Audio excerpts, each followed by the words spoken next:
Liftoff will start in T-minus 10 seconds. 10, 9, 8, 7, 6, 5, 4, 3, 2, 1. We have ignition. It's time! 17 seconds from Game 7 or from championship number 6. Jordan open. Chicago with the lead. Harper got a piece of it. It comes off. The Chicago Bulls have won their 6th NBA championship. Tying run at second, 2 out. Palmero over the head of Jenks. Uribe charges, throws, out! And the White Sox have won the World Series. To the far side around the 8-yard line to Hester.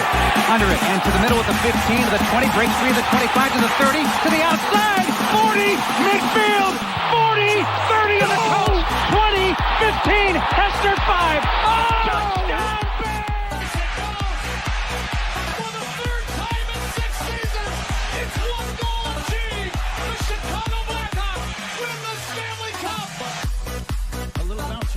Toward Bryant. He will glove it toward Rizzo. It's in time. And the Chicago Cubs win the World Series.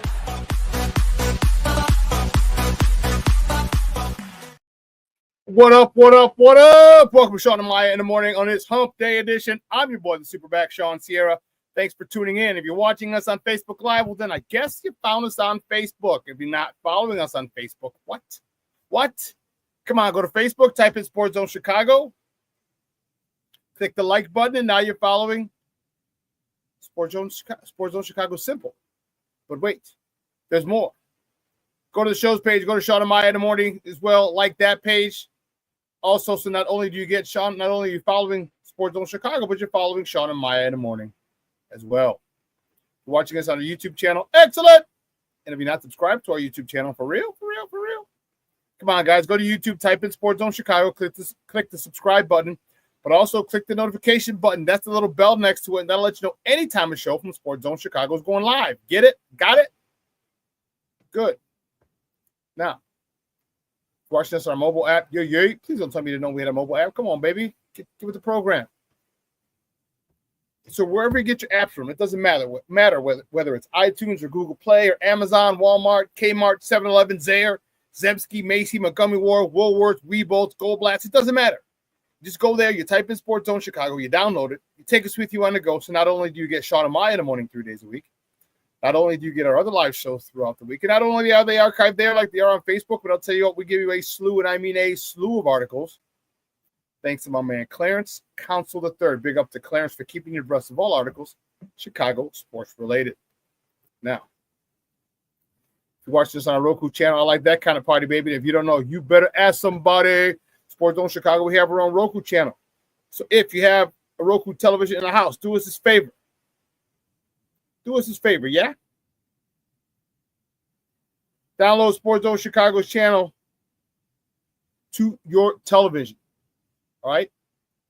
Put it there next to the big boys. Netflix, Hulu, Prime Video, HBO Max, Apple TV, excuse me, Disney Plus, Paramount Plus, Stars. Oh, man, Stars. Raising Kanan has been phenomenal. Can't wait till Friday. Woo! But I digress. Put us there on the big screen with the big boys and put us, and you can watch us on the big screen. How we're on a big screen, right? Mickey, Vicky, now. You can also tweet the show. You can tweet us at Sports Zone Shy. That's CHI at Sports Zone Shy. Now, if you want to follow me, just me personally online. Want to know what I did? Let me tell you what I did. I made it nice and easy for you folks. Nice and easy. One handle for Facebook, Twitter, Instagram, Snapchat, and TikTok. All one handle at the Shawn Sierra. Man, we got a great show, but I need you to get interactive. So whatever platform you're watching us on, whether it's Facebook, YouTube, or our mobile app, leave a question or comment on that platform. It'll come up here on the thread. We'll put it up on a screen. We'll incorporate it into the show. And that, my peoples, is what makes this the best morning Chicago sports talk show around. And that's you. So bring them all, baby. Questions, comments, smart-ass remarks, because ain't nobody scared over here. Like The Rock said, baby, don't sing it. Just bring it. Let's get to the chat and see Let's check it out, see what's going on already. Cornelius Squall's in the house. He's early. He said, what up, what up, what up, sports owners? Get Ashton Jency. Stop it, Cornelius. Stop it with your nonsense. My man, Armando Emeterio, Lara Jr., he's in the house. What's up, Papa? How are you? Thank you for tuning in. I appreciate you. Mashawn Walls in the Mickey Picky house. He goes, a hump day. What up, peeps? Yeah, no burpees today, Mashawn. No Mickey Picky burpees. I like that kind of party, baby.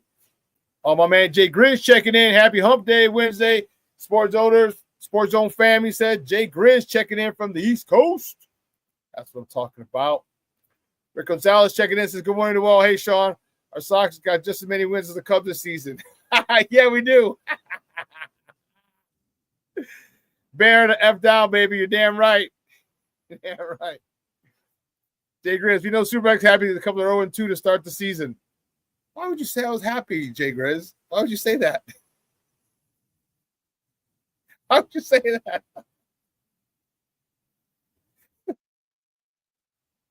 Why would you say that, bro? And lucky you, SuperBack, but Sean Wall says when I told him we had no burpees today. Yes, believe you me, I'm glad. But I did have an issue. I did have an issue with the workouts. All right, so this cycle, I specifically remember last week and this week, we would do the workout of the day first. Okay. Then we do all the auxiliary and supplemental stuff. And I'm like, why are we doing the workout first as opposed to all the smaller and the auxiliary stuff first? This way we get us warmed up, especially at 5 a.m. You know, especially at 5 a.m. it helps.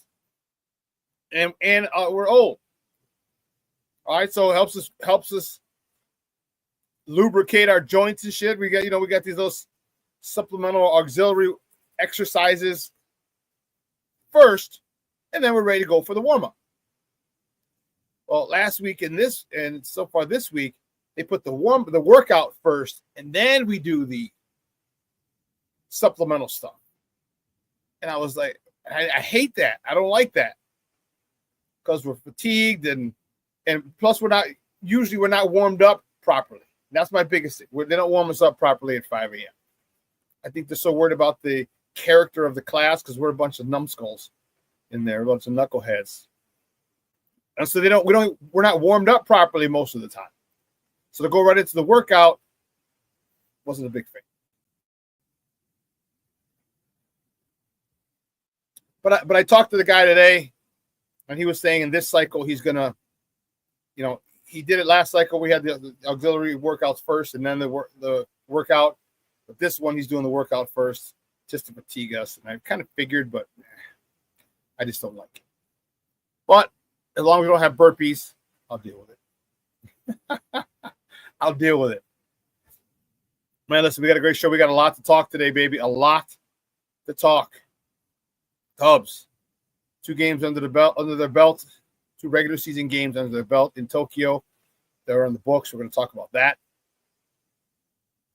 The White Sox, they still suck, and their shortstop of the future, who was supposed to take over for Tim Anderson, is back in the minors. Blackhawks were in action last night against the Kraken. The Bulls were in action on Monday. And they're in action again tonight. We're going to talk about that. Then we got the Bears. The Bears re-signed a backup offensive lineman, which, as long as he stays healthy, could be a good depth piece. So we have all that to talk and more. There was already some NCAA games. The first 4 in. Yesterday, or 2 games yesterday, 2 games today. So we'll talk about those, and then the hype train starts tomorrow. The craziness starts tomorrow. March Madness officially. I know you can say they officially starts yesterday with the first 4 in, but come on, no one cares. Gamblers care, but no one really cares. But tomorrow's the day that the dance starts. All right, all the first four will already be in.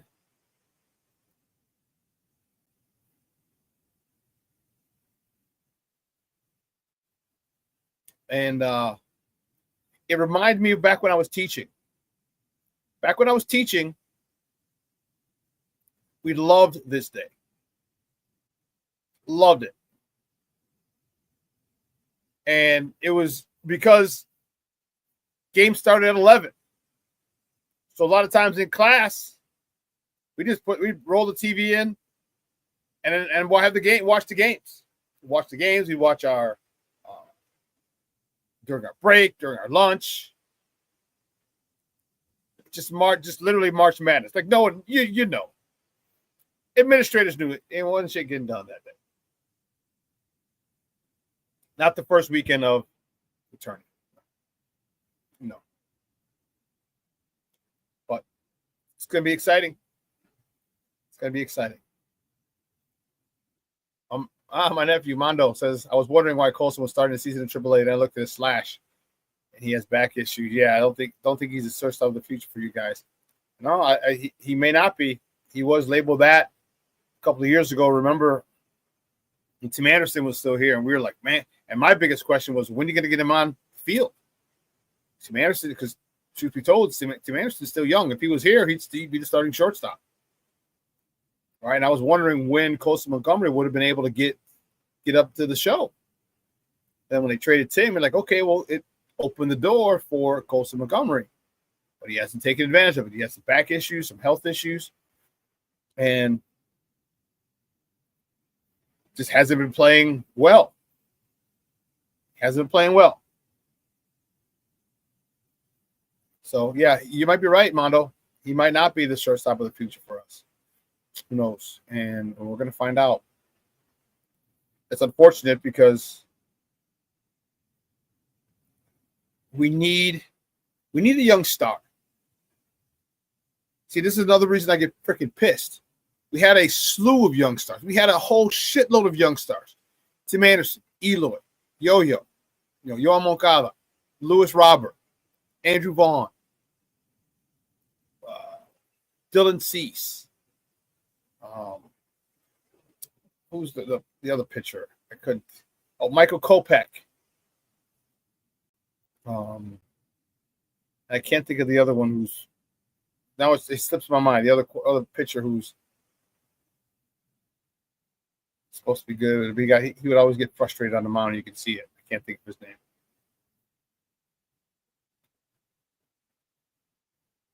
Lucas Giolito. There you go. Lucas Giolito. We had all those young stars on our roster and a reason to get excited.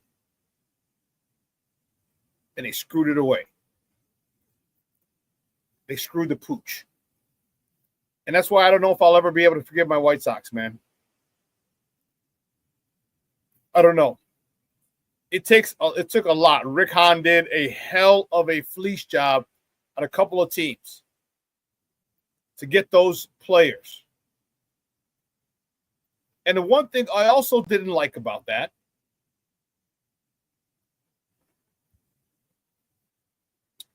they came up different times. And I liked, it was a few years ago, 4 years ago, maybe 5 years ago. Might even have been longer. I think it was longer. Of course it was longer because Johan's been there with 8. Johan was with us for 8. The one thing that Frank Thomas said, it was actually at Sox Fest. Frank Thomas said, put all these guys together in Double-A. Put them all together in Double-A. He said, and move them all up at the same time. He said, if these are the guys that are going to be that's your future is resting upon, then they move together in unison. Because they're going to be on the field. They need chemistry. We're talking turning 2. We're talking just defensively. We're talking just hanging out with each other, becoming friends. He said, put them together in Double-A and bring them all up together. Bring them up to AAA together and then bring them up to the show together. And they didn't do that. So, yeah, I'm a little salty. Okay, because we don't have a star. We don't have a someone to look forward to. Andrew Vaughn, his window for that is closed. We don't have that dude. We don't have a dude. I can't even tell you most of the guys in the team. Only one I can really remember is Andrew Benintendi, but he's older. We need some young studs, some young, talented baseball players on the White Sox, and we don't have it. Now we supposedly have a good minor league system, a farm system. One of the top, I think we're in the top 10 in the minor league prospects, but don't give me that shit. It's frustrating.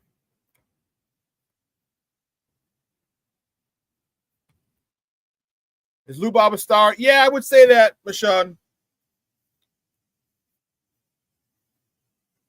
Well, he's so far buried in all this other bullshit that the White Sox are doing. I literally forgot about it. Literally forgot about it, being up at the show right now. That's how bad this nonsense is. And the fact he doesn't speak English, there's no marketing. There's no marketing for him. You know, and that's my issue. Here's where the Spanish-speaking community needs to come to play. All the Spanish-speaking businesses, corporations that want to sponsor the White Sox, they better get Lou Bob. Get Louis Robert as their spokesperson. All right, because you'll get to see his personality. We don't really know his personality. He's very stoic to most fans. We don't see him, you know, maybe make a joke, maybe have him laugh, maybe have him smile, something. But he needs his marketing guide, it sucks.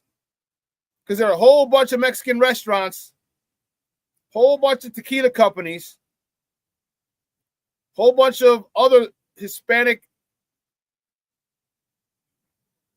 businesses with their clientele predominantly being Hispanic, Spanish speaking, that he could be an ambassador or a spokesperson for. He's not out there in the public light, and that's a detriment to him. Cornelius says, "I wish Lou Bob was on the Cubs." He's a stud, man. He's a stud, but the hype train for him, and you got to understand, it's marketing. Remember, there's Deion Sanders, and then there's prime time. He created prime time. That's all marketing. But I digress. So I am going to the home opener next Thursday, a week from tomorrow.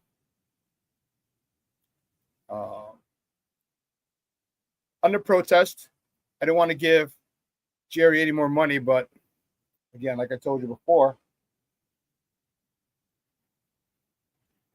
I go because there's a lot of cool people that I know, and I can guarantee you there's people I haven't seen since last year's opening day, and I probably won't see until next year opening day or the festival this summer somewhere.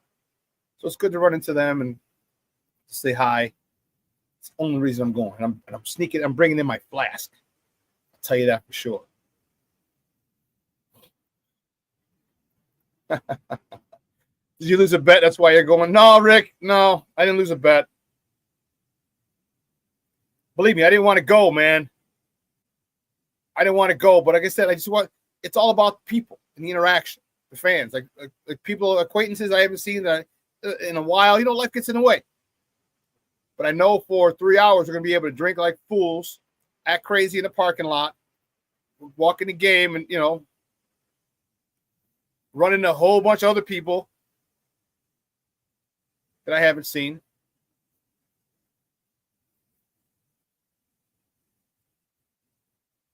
Cornelius says, Lou Bob is just the biggest star as that Tucker guy the Cubs just picked up.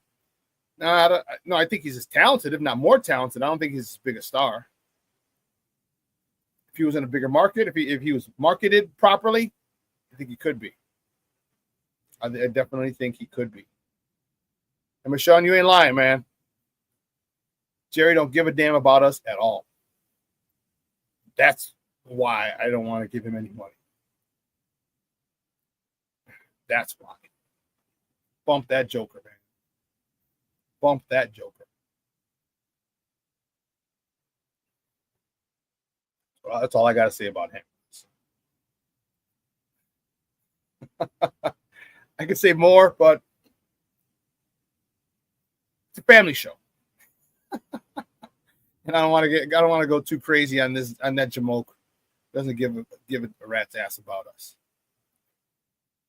You know, and this is why when you see owners doing dumb stuff, like Jerry has forever, like the Bears have forever. I don't give a damn about them making more money. I don't. Which is why I still want the Bears to somehow pull a rabbit out of their ass and have this shit built on the lakefront. Cornelius says, I was speaking talent-wise, that he's just a big... Oh, talent-wise? Oh, yeah.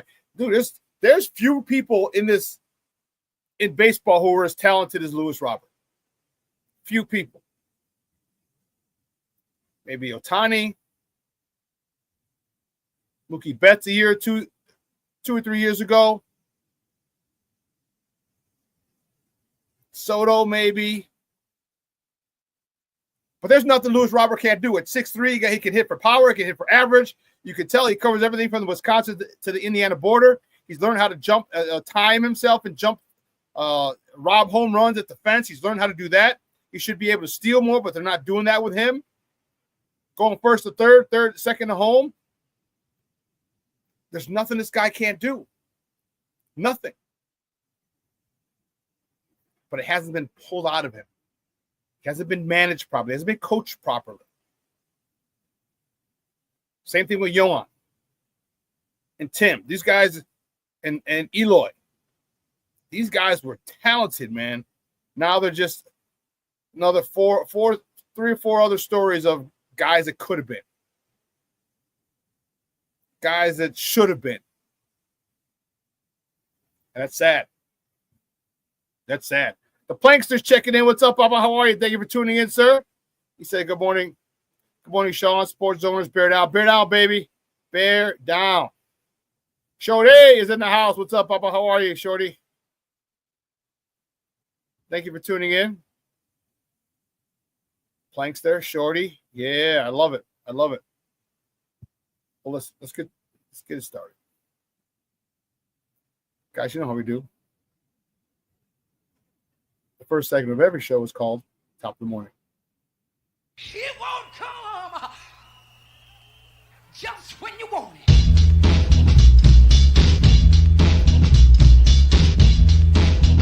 Top of the morning to you. Top of the morning to you. Top of the morning to you.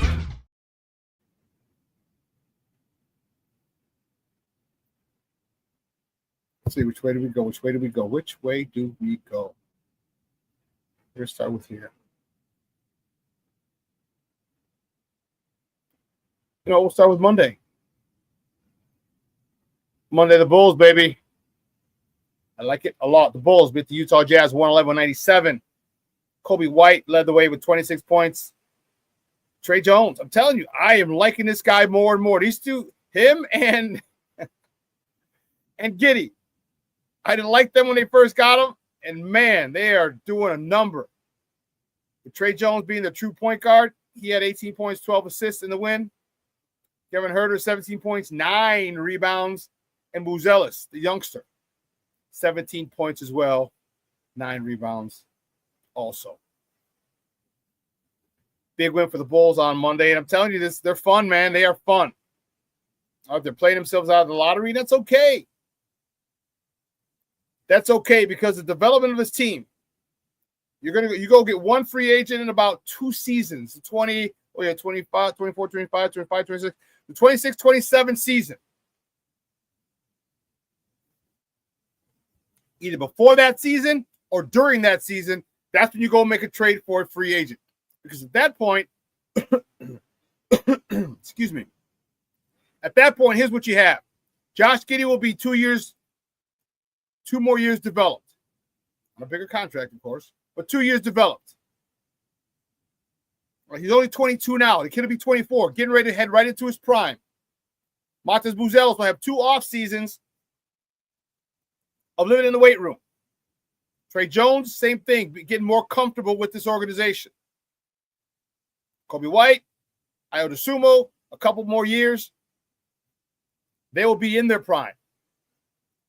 Then you have the Dalen Terrys, the Julian Phillips.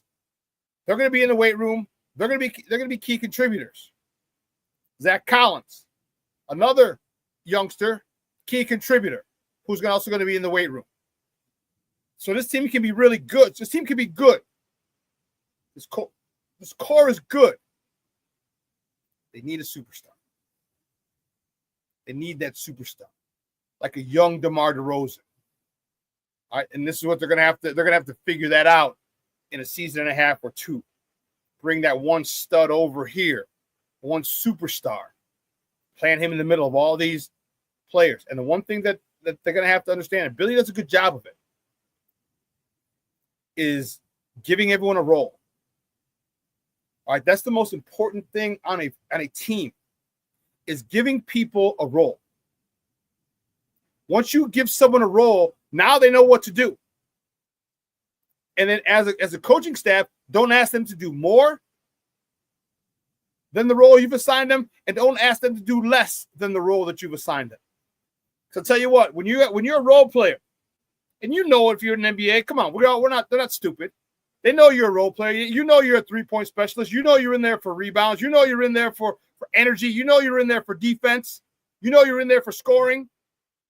You know what your role is. So you get that role,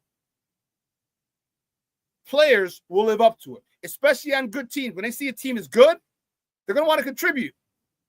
Billy's got to do a good enough job of giving them a role that fits them, that benefits the team, and doesn't stray from it. That's what he's got to do.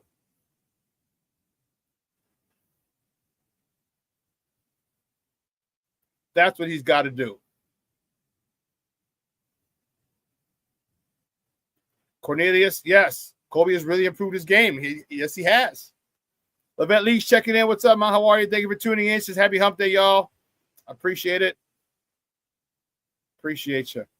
Yes. So when people say there's no development, they're lying. We've seen the development of Kobe. We've seen the development of Ayo. We've seen the development of Dalen Terry. We've seen the development of Julian Phillips. We've seen that. We just haven't seen the development of Patrick Williams.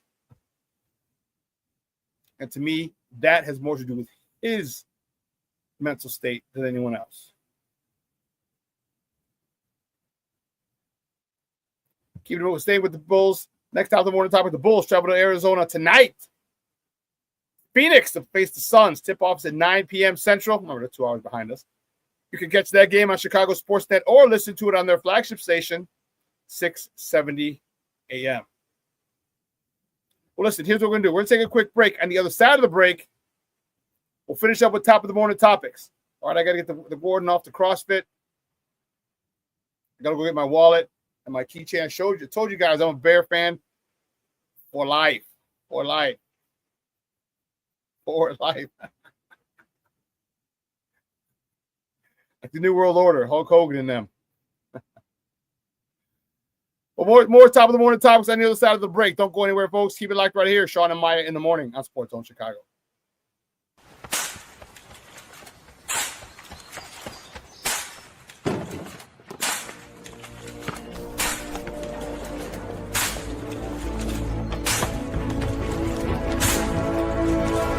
Move it!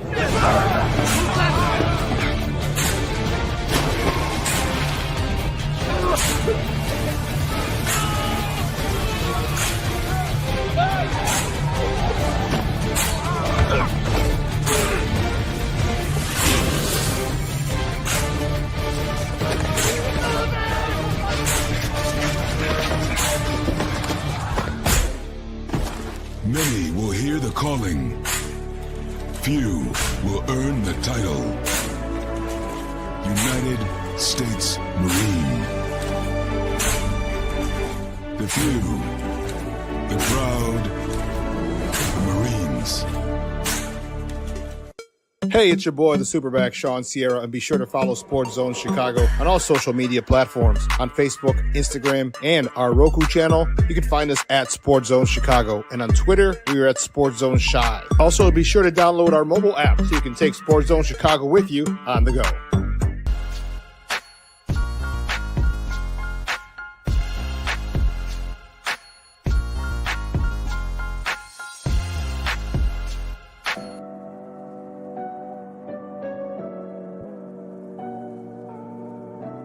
How do you take care of your mind health? For my mental health, I meditate in the mornings. I have my dogs. They're the best. I just find ways that help me just relax. Finding things that make me happy, like being close to my family. I meditate a lot and read books. I have hobbies outside of the game. I'm able to switch off. I'm able to turn my brain off from the game of basketball. Your mind health matters. Your mind health matters.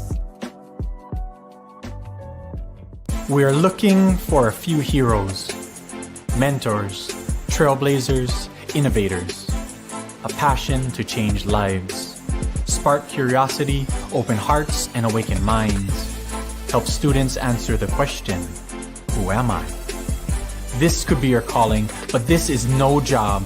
It's the journey of a lifetime. Be a hero. Be a teacher. Mental health and learning disorders don't discriminate. 17 million children and adolescents in the United States live with disorders like anxiety, depression, ADHD, and dyslexia. Less than half get the help they need to thrive. Help the Child Mind Institute change these children's lives. Visit childmind.org.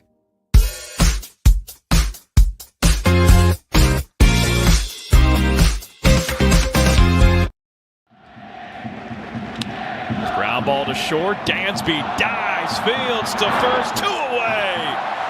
Oh, Dansby rips that to short. Dansby picks that again. Go figure. Man, he's so good. And he hits that one well into left field, and that ball will one-hop the wall. Swanson to second, and Dansby Swanson does it in the field. Leadoff double at the plate here in the second. Great start. Pete, hard line drive, right center field. That's a base hit. Pete easily goes for 2, and it's a leadoff double for Pete Crow-Armstrong in the 5th. Workman grounds it right side. That's a base hit. PCA scores, and Gage Workman gives the Cubs their first run of the Tokyo Series. It's a 1-0 game in the 5th. Welcome back to Shawn and Maya in the morning on Sports Zone Chicago, courtesy of the Monkey Network. That was a couple days ago when they were playing the Yoshimura Giants.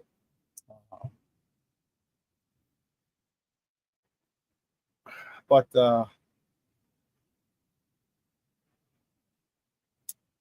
yeah, let's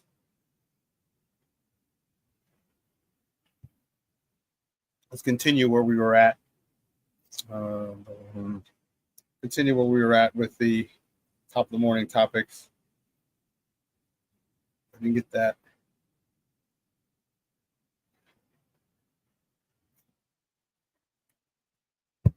Where we go. Yeah.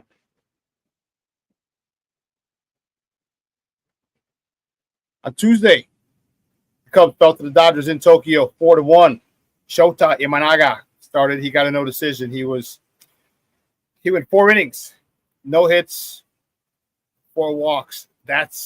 That was the issue with him. He gave up 4 walks. He ran his pitch count up to almost 70, which is why they had to take him out. No hits, as I said, 4 walks, 2 punch outs. Miguel Amaya 1 for 3. A double, his first of the season. Driving in his first RBI of the year, and Ian Happ was 1 for 3 as well. All right. Today, Cubs lost to the Dodgers 6-3. Justin Steele got the loss. He's 0-1 on the season. He went 4 innings, 5 hits, 5 earned runs, a walk, 5 punch-outs. Dansby Swanson was 1 for 3. Will double his first of the season, driving in his first RBI of the season. Ian Happ was 1 for 4. He had an RBI, his first of the year. Kyle Tucker was 1 for 4. He had a double, his first double of the season, driving in his first run of the year as well. So the Cubs will come back. Now they have a couple more preseason games to play with 4 or 5 next week in the home opener. After that, keeping it moving. The next top of the morning topic, back stateside in the AZ. The White Sox take on the Brewers today in Phoenix. First pitch today is at 3:10 p.m. You can catch that game on ESPN on their flagship station, ESPN 1000. I don't know why I forgot that one. What the hell?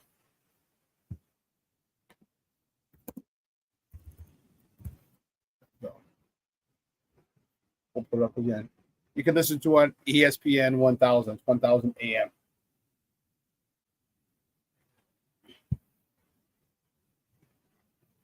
Next top of the morning topic. Last night, the Blackhawks fell to the Seattle Kraken 6-2.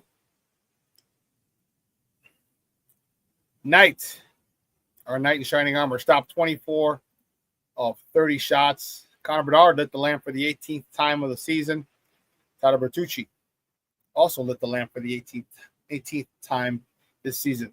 Levjanov had his second assist of the year. Bertuzzi, in addition to his goal, got his 18th assist of the year. Vlasic was 23rd helper, and Lucas Reichel his 14th helper of the year. Tough one for the Hawks, but keeping it moving. Tomorrow, the Hawks host the LA Kings at the United Center. Puck drop is at 7:30 p.m. Central.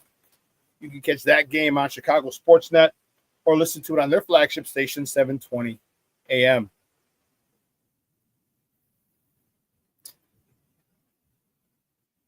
A whole bunch of people.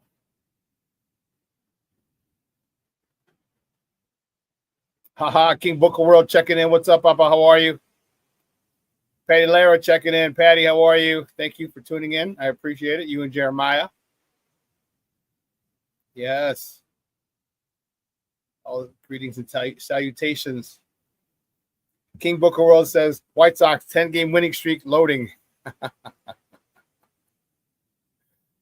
From your lips to God's ears, King Booker World. From your lips to God's ears, coach. I sure as hell don't. So getting a 3-game win streak would be a feat for us. 3-game win streak would be something else.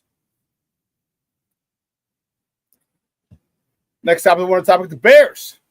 The Bears have re-signed offensive lineman Doug Kramer. Oh, I put Douglas. What the hell is that? Why you gotta be extra? Douglas Kramer. We didn't call him Douglas Kramer. All right, there you go. Re-signed offensive lineman Doug Kramer to a 1-year deal. Doug Kramer he's played guard and center, which is great. His versatility, and I like him. He was our lead running back, our lead blocker last year in our short yardage situations. Now, I hope that Ben Johnson continues to use Doug Kramer. All right, him and Roshan Johnson, or whoever else he decides to pick. I'm telling you, I don't think he'll be there, but Omarion Hampton is a guy that I really like. 6 foot, 6'1", 2 1/4, who runs downhill. Could be the end of Roshan Johnson. I mean, they might keep him just because, but who knows? But I like Doug Kramer. This time, we make sure we don't give him the ball. All right, we don't need to give him the ball. You go in there and you block, you clear a hole. That's what we ask. That's what we need. Just clear a hole.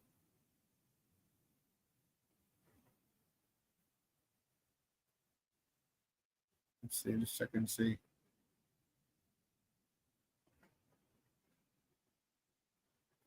Yeah, he said, loading on my PlayStation 5. The White Sox win streak down to be PS5, huh? That might be the only place they'll win 10 games in a row. Let me tell you. That's funny.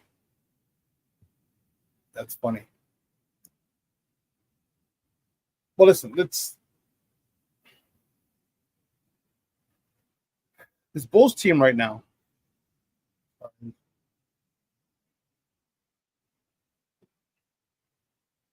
They're in a good spot. This Bulls team, to me, seems to have exhaled. All right, you finally got rid of Zach. You traded DeMar. You finally got rid of Zach. The newcomers were really trying to find their footing in the building, in the organization, on the court. And it seems like they've settled in and just said, I talked about Josh Giddey. Trey Jones is another one. I wasn't a big fan of him. Like, who's this guy? And Trey Jones is leading the way as the point guard for the Chicago Bulls team. Led them to a 4 in a row, five out of the last 6 they've won. Yeah. Cornelius says, anytime you get to draft the Barry Sanders of this generation, Aston Genty, you do whatever it takes to get him. I don't think he's the Barry Sanders of this draft. I don't think he's that good. I really don't. I'm not saying he's not good. I'm not saying that at all. I just don't, the hyperbole surrounding him. There's certain things about him. 1, pass pro. 2, his build, his lever. I disagree with that comparison. Everyone wants to compare him because he's 5'8". But again, in comes pass pro. His lateral movement is nowhere near anything that of Barry's. All right, and his top end speed is nowhere near anything that of Barry's. Barry never got caught from behind. Like this guy has. And I'm not saying I'm not shitting on him. I'm not. I'm just saying I don't believe he's as great as people think he is, or as people want him to be, because of what he did in college. Okay. I need a bigger back. We have a 5'8" running back who's shown to be able to bounce off of tacklers, run between the tackles, catch the ball out of the backfield. All right. DeAndre Swift really had a good year last year. Much better season than I anticipated. His ability to run between the tackles was one I didn't see. I was surprised. I made an apology to him on here because I didn't think he was that good. And he sure as hell showed me. But I just don't think he's that out. Now, if the Bears take him, I'll be okay with it. Oh no, I wouldn't. I wouldn't be okay with it. Let me not lie. I'd root for the guy, but again, there's other picks, other situations. Like I need this line, both lines fortified. All right. If for some reason Mason Graham drops, which I don't think he will, but there's a possibility. There's a couple of mocks he's dropped. I know those mocks don't mean shit. All the mocks do is show you the possibilities of where people can go. So when people say, oh, man, I saw this in he went over here in this mock, he went over there in that mock. It doesn't matter. It just gives you, it's not a prelude to where they're going to go. It just gives you options of what could happen. Okay, maybe it's where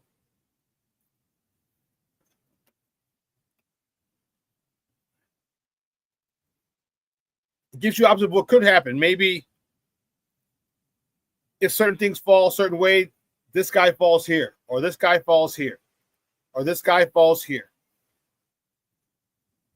Cornelius, I agree with you. Barry's Gianti's numbers were just a little shy of Barry's college numbers. Plus, he's one of the top 5 players in this draft. Well, his numbers, I'm okay with. I'm like, The level of competition that he did it against wasn't one that was comparable to Barry's. He had one game against Oregon, which was good. He looked the part. But the rest of his were up against smaller teams that Boise State has on their schedule. The WAC, the Big Sky, those guys. Excuse me. Don't get me wrong. He's not one guy that you hit up top. He's a guy you have to wrap up. That's for sure. He definitely is a guy you have to wrap up. You can't just hit him up top and expect him to tumble over. That's not going to happen with this young man.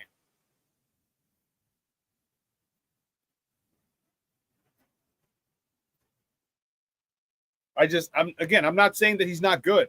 I'm not on the Janty hype train. You could be, that's fine. I'm just saying I'm not. Okay, again, biggest issue is pass pro. So if he's in, he's going out in the route, and now you might be able to bring some heat. But he's not going to be able to protect at all.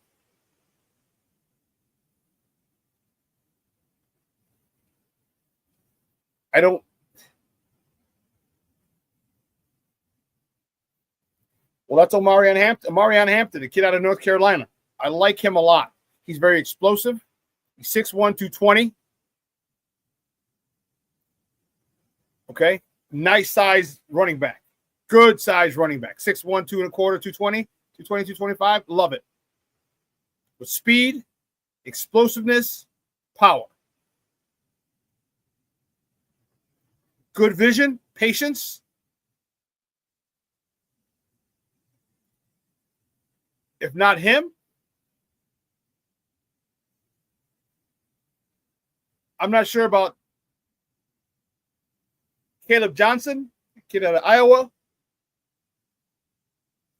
Judkins is, well, it varies on some people. I haven't dove into those two guys yet, Judkins or Travion Henderson. I haven't looked at those two yet. Haven't broken those two guys down. Those guys from Ohio State.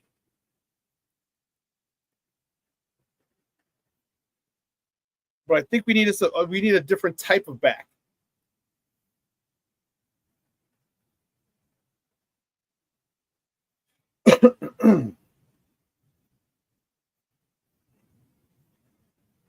One of the things that, and we'll talk more Bears a little bit. We kind of got not sidetracked. We just kind of got steered into the Bear conversation. I wanted to talk Bulls a little bit, and a little Cubs as the Cubs played today. Other game just got over a little while ago. Game 2 of the Tokyo series. So Cubs dropped the first 2 to the Dodgers.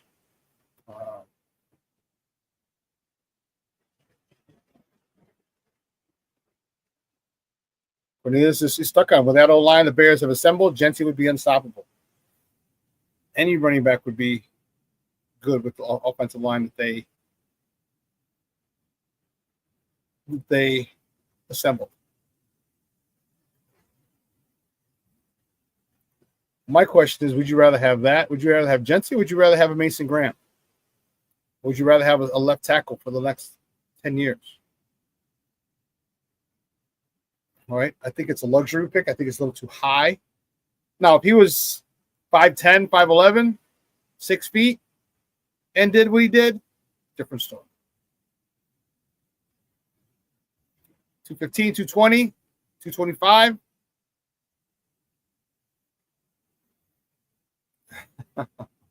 Shorty's hilarious. I want to trade back then Henderson and Scatterboo, then run my modern day Shorty T formation. Yeah, I don't think Scatterboo goes before the 3rd round. Cornelius is stuck on it, man. He's like, Genty. That's cool. That's cool. We just agree to disagree. I don't think he's Bears should take him at 10. That's all. And you do. You think they should, or you want them to? The big difference. Wanting someone and what they should do are two different things.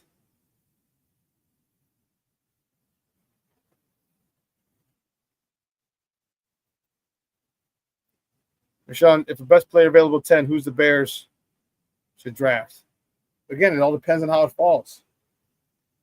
All right. Mason Graham, Kenneth Grant, D-tackle.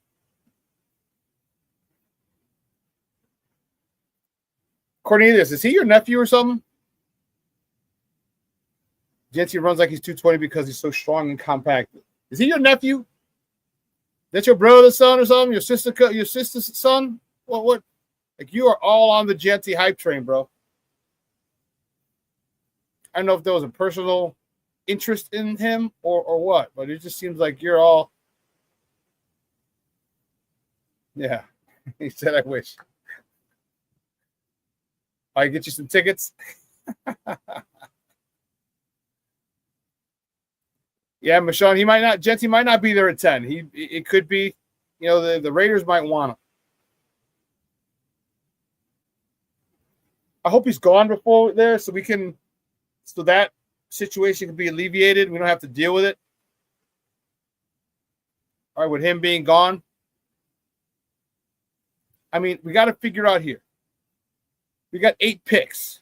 All right, in this top 10, Cam Ward, 7. It's Cam Ward, Shedeur Sanders, and Travis Hunter. We know those guys are going for sure. Okay.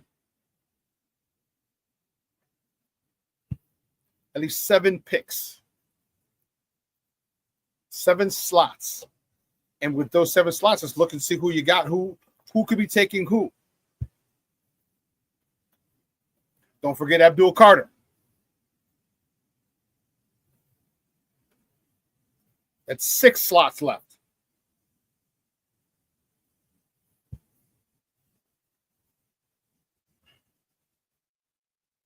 Can he fall those 6 slots? So my question to you is that with 6 slots left, you got Will Campbell, Calvin Banks, Mason Graham.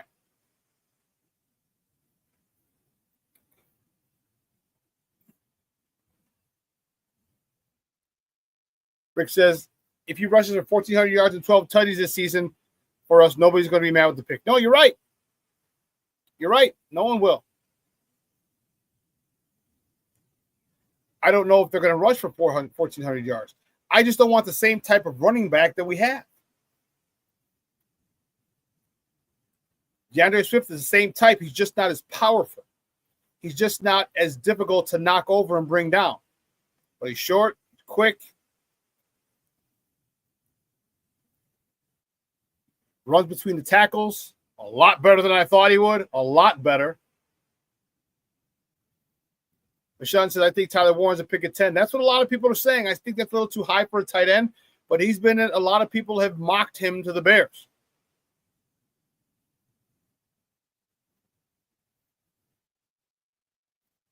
King Booger World Dart, Jackson Dart has been really flying up a lot of people's draft boards, and that could be the one person.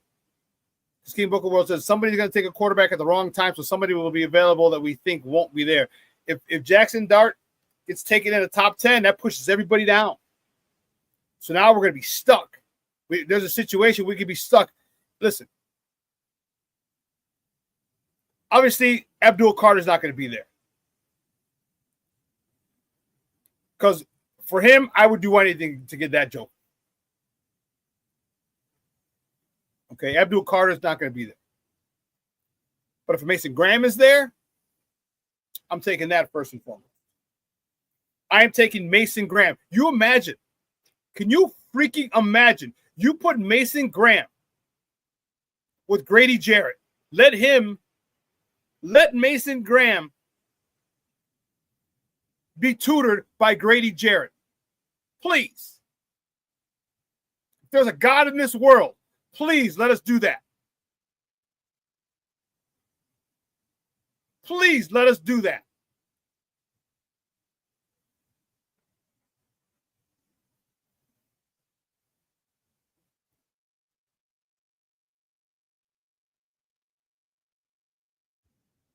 I disagree, Cornelius. You could draft a running back at 10 and still address all the team's other needs. I hear you. You can address the needs. What level you address them at is another story. There's a Mason Graham. If Mason Graham and Genty are there at 10, for whatever reason, there's no way on God's green earth I'm taking Genty. None. For the reasons I just said. You traded for a veteran who's a Pro Bowler, probably going to be a Hall of Famer, Grady Jarrett, who still has a motor. And then you pair him and have him mentor the next type of sadistic 3-tech in Mason Graham. Oh, yeah. Oh, yeah.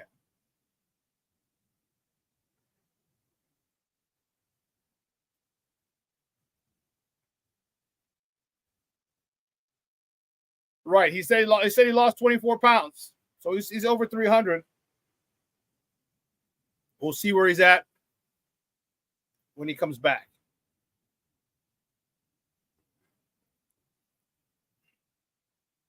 Because even at 38, you might be at 39 or 41, you can get one of the other running backs. You can get I'm telling you, a lot of other people are looking and watching the tape, and some people are rating Marion Hampton higher than Genty because of what I said. He's bigger.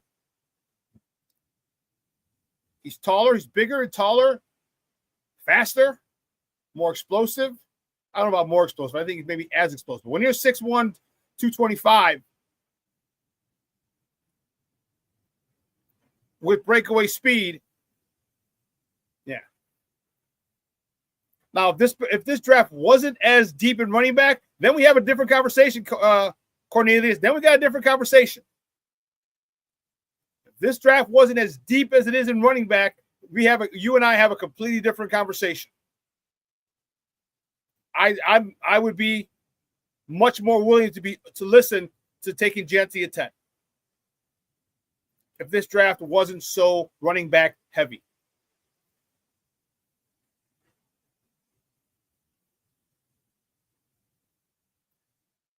Mason Graham had Kenneth Grant on the line. Yes. Yes, I agree. But just think, he's going to get rotation. You could put Grady Jarrett at the 1. You put him at the nose tackle, the 1 technique. Put him in. I mean, if you want, there's a whole bunch of things you can do now. Now you mean to tell me Kenneth Grant is better than Grady Jarrett?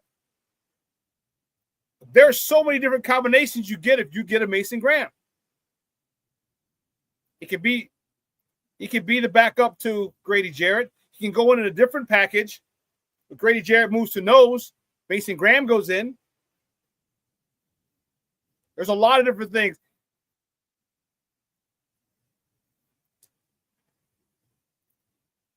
Shawn, I believe you're right. I believe Hampton will be drafted in the first round, which is why I mentioned a lot of the other young men. The 2 Ohio State running backs, the kid out of Iowa, Caleb Johnson, the kid out of Central Florida. He's a little shorter. He's like 5'9". I don't think he's 5'10". There's a couple of good running backs. I'd say a good 6 to 8 quality running backs that could start.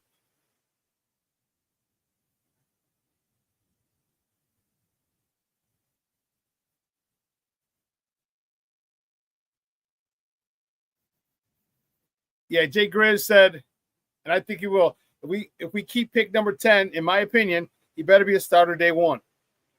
Well, I don't know about that. What if it's Mason Graham? He's not starting over Grady Jarrett. Billings is the nose. Jarrett's the 3-tech. Dexter is behind him. But it gives you options. Will Campbell. Will Campbell might be that dude. Will Campbell might be the guy. Or Kelvin Banks. Kid out of Texas. Might be the Membo, the kid out of Minnesota. People like him as well.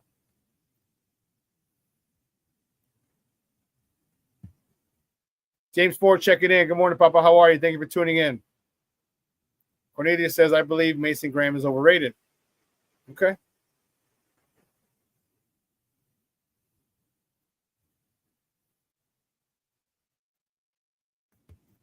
Rotation of Dexter, Billings, Grady Jarrett, Mason Graham, and Dio. It is a nice rotation, bro. That's one hell of a rotation.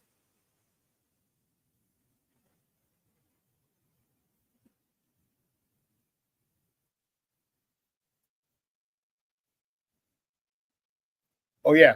Don't have to forget Montez Sweat. Him, too. Cornelius says, Jay Grizz, I agree. That's what a first-round pick should be, a starter. No. Any quarterbacks get drafted in the first round and don't start. I think they need to, if it's not a quarterback, I think they need to make a contribution. They need to be in a rotation. Because there's no way that I'm putting that you draft Mason Graham that he's starting over Grady Jarrett. You're getting a guy over potential playing against college kids over a guy who is going to be a Hall of Famer, a guy who's done in the league for 10 years, a Pro Bowler.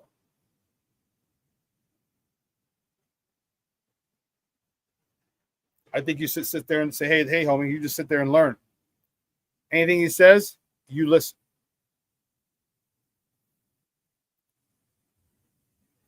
But here's what we got to do. We got to take a quick break. On the other side of the break, we'll finish up. We'll get some more Bears talk, all right? So don't go anywhere, folks. Keep it locked right here. Shawn and Maya in the morning on Sports Zone Chicago. Hey, it's your boy, the SuperBack, Shawn Sierra, and be sure to follow Sports Zone Chicago on all social media platforms, on Facebook, Instagram, and our Roku channel. You can find us at Sports Zone Chicago, and on Twitter, we are at Sports Zone Shy. Also, be sure to download our mobile app so you can take Sports Zone Chicago with you on the go. Time out. How are you feeling right now? Happy? Excited? Angry? Overwhelmed? One of the best things you can do for your mind health is to name what you're feeling. It can sharpen your awareness and help you talk about your feelings with someone you trust. Here are 3 questions to ask yourself. Where are your thoughts right now? In the past, the present, the future? Do you notice any sensations in your body? Is your heart beating fast? Is there a flutter in your stomach? Or are you fully relaxed? What do you need right now? Time with others? Time to yourself? Remember, there's power in this awareness. So find ways to identify what you're feeling today.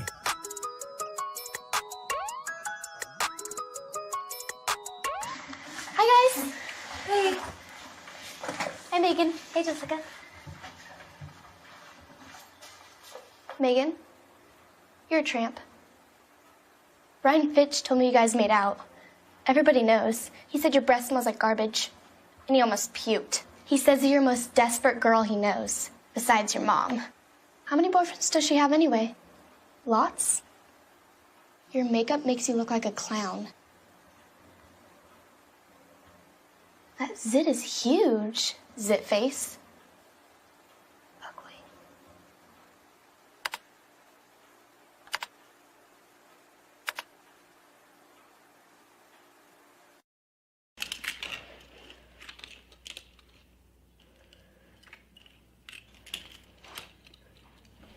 Hey, bud, what you doing? I'm playing with cars. Cars? Can you show me what a car does?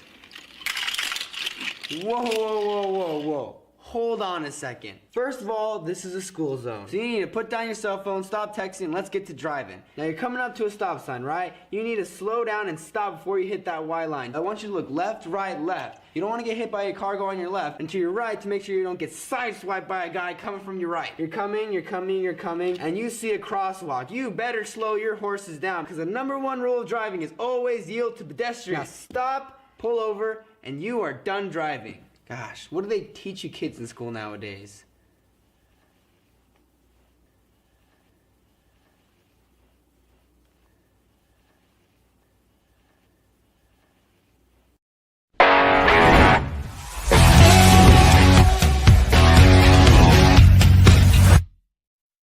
And but you know what? It come with the game. You know, as long as if you play as long as I have, you know, and you want to keep playing. I mean, that time, you know, is inevitable almost. But you know, my best days are still ahead of me, and you know, I just kind of took it how it come, and you know, through faith, you know, just trusting that something will come along. I think the perfect match came along when I had the opportunity to join this team, being a part of something that is going to start here special. Me being somebody who wants to be in a position to compete for championships, encourage the younger guys around me, and just really share my experience and my hunger for greatness to others who want to achieve it. I'm in a special place and a special time and a special moment where I'm supposed to be. Welcome back to Shawn and Maya in the morning on Sports Zone Chicago. Those comes courtesy of the Chicago Bears. That was Grady Jarrett the other day, last week, I should say, at his intro presser. How does that not have the hair on your arm stand up? I want to share my passion for greatness with anyone who wants it.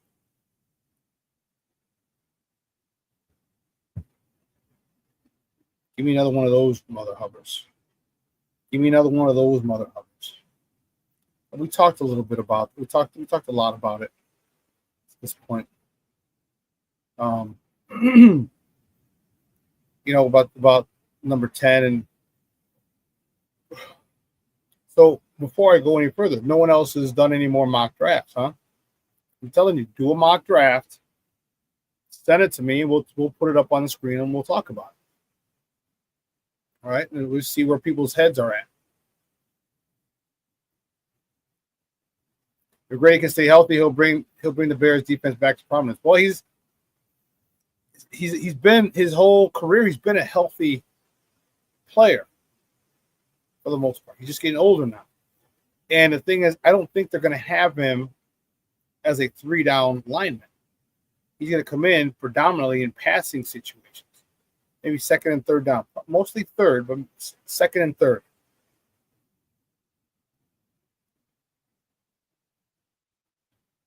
What that's going to do, that's going to save his body. It's going to save his body. It's going to extend his playing career. Extend his effective playing career. Some people can just play, you know, they can hang on for a year, but he can be effective. He can be a game wrecker. And I hope that's what Dennis Allen is planning to do with him. Third down, but if it's second and long, get his ass in there. Second and long, third down. If they get a first down, pull them out. That type of situation. Gervon Dexter, you got to work, Papa. You got to work. Okay, he's another one that I'm very, very grateful for. That is going to be under the tutelage of Grady Jarrett. Because Gervon Dexter, he's a nice guy.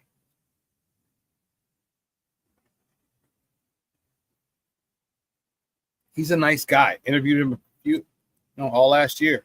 Interviewed. He's not a dog. He's not a killer. He's not a monster. Okay, everyone isn't. Yeah, I get it.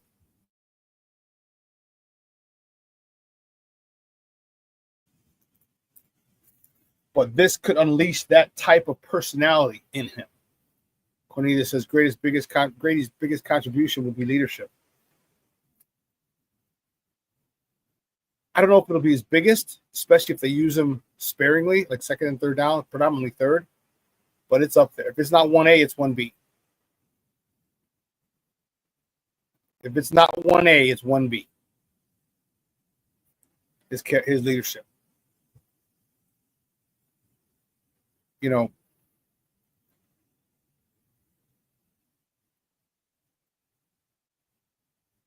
I am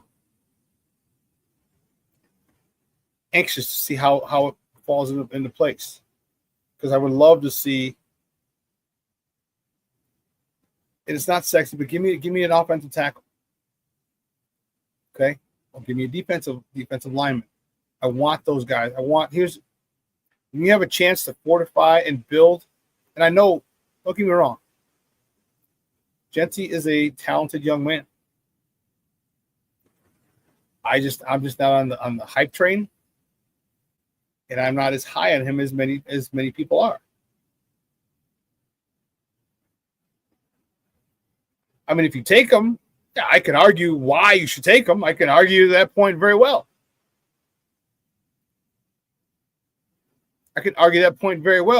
But is that the type of running back you want? You want to get another running back similar to the one we have, short in stature, can't pass pro.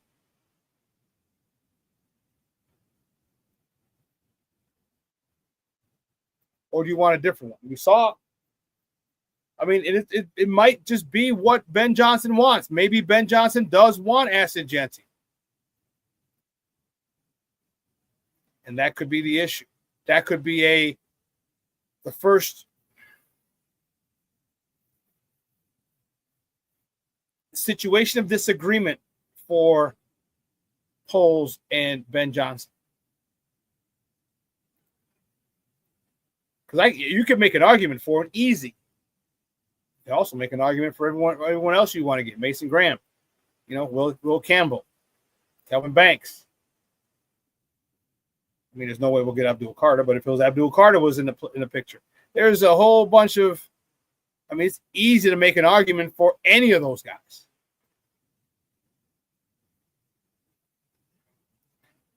I just want, because to me, running backs are a dime a dozen. He's not as special as other people in the past.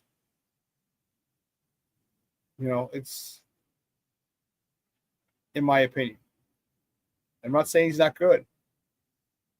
Never said that about that young man. The kid is extremely, extremely talented. So we'll see.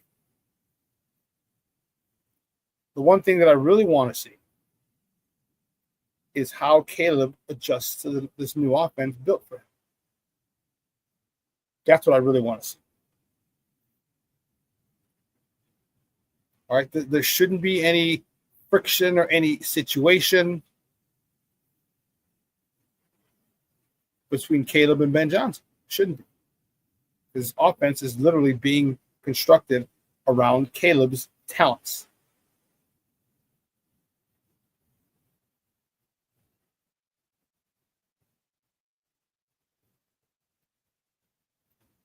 What, Shorty? How dare you say that, SuperBack? What, Shorty? What did I say? Cornelius says, Ben Johnson knows how important a running game is to a quarterback. It really makes play action more effective. I agree. Here's the one thing, but like I said, this draft is so deep in running back. You can get a guy in the third round or second round if you want to waste 39 or 41. I shouldn't say waste. If you want to use 39 or 41 on a running back, there are guys in there who could come in and fit the bill. There are guys who come in and be a stud running back. Again, if this running back class wasn't as deep this year, we have a different conversation, Cornelius. We have a much different conversation. But it is. But this draft is deep. So what would have happened? So things take a different turn because you don't have to go get an Ashton Jeanty. All right. Again, I'm not as high on him as many people are.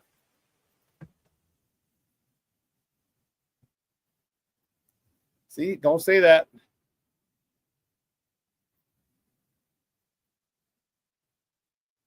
Nope, I'm not hating on running backs at all. Running backs are a dime a dozen. For real,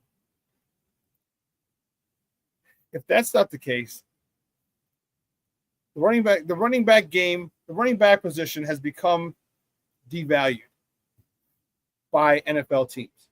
I never thought it was, but you can get good running backs if you have a good offensive line. You can get quality running backs. Isaiah Pacheco, Kareem Hunt, hell, Terrell Davis.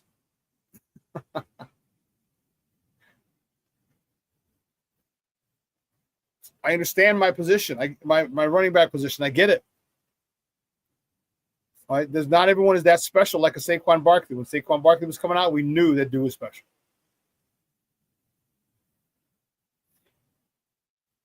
We knew that dude was special. But unfortunately, no one commits to the run anymore, except Philly, and they only won a title.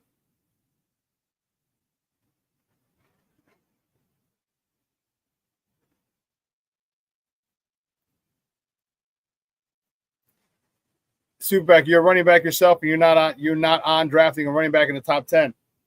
Not that running back, no.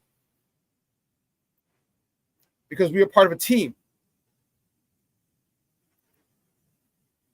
A team. Again, in this running back class is deep. If this running back class wasn't as deep, that's a whole nother story. Then I'd be more open to it, Mashawn. I'd be more open to saying, hey, yeah, let me think about Ashton Jansen. When I can get a bigger, stronger, just as fast running back or faster running back later in the draft, I'm going to do it. Because of the offensive line that we got. Because of the offensive line.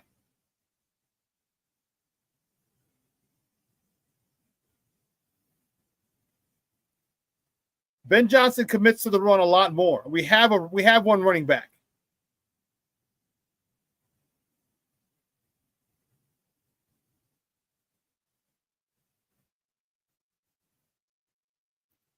Shorty says running backs are making a big comeback, Shawn. Too many nickel defenses now are doing nothing but calling for that ebb and sway.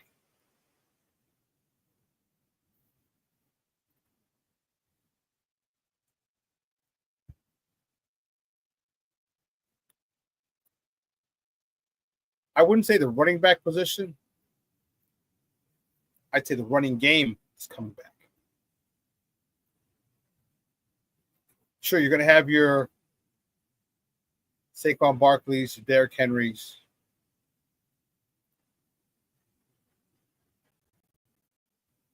But beside those two, who is special? Who is special in the running? What other running back in the NFL right now is that special? Special like a Saquon Barkley or Derrick Henry.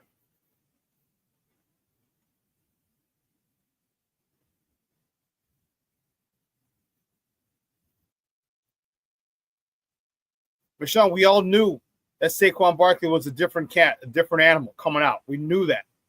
We saw it. And the guy's crazy.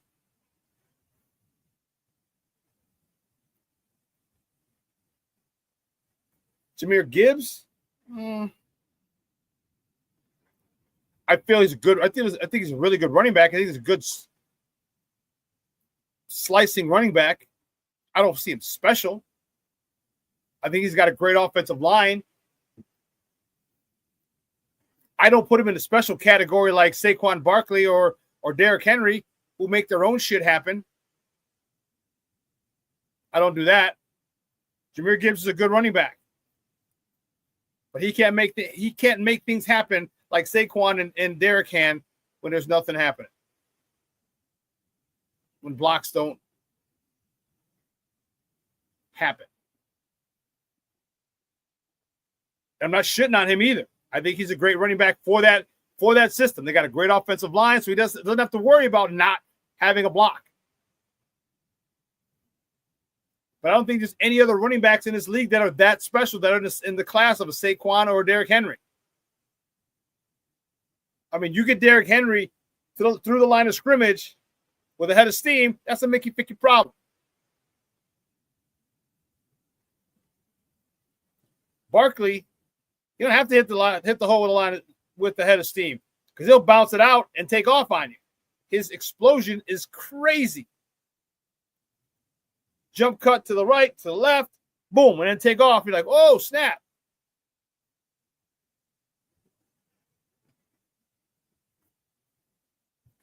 I do think the Bears need to address tight end. I don't think they should get that at number 10.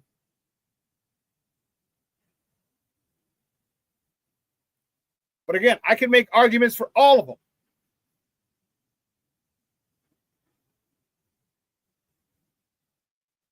Yeah, good point, Rick. Bijan was supposed to be the next big thing. And look how that's going. He's decent, but he's no Saquon.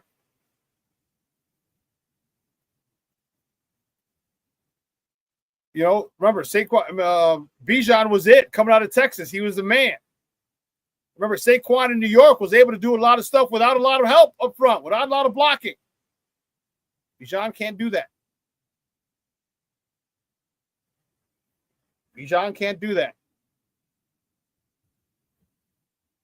And that's all I'm saying. I don't know if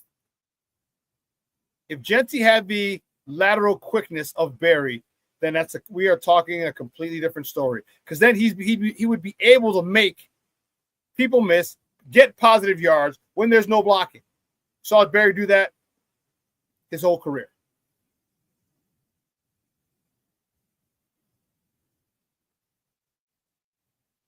Saw him do that his whole career. Didn't have help blocking. Hell, that's why he retired after 9 years. Because he had no help, no blocking. Didn't get him a receiver, didn't get him a tight end.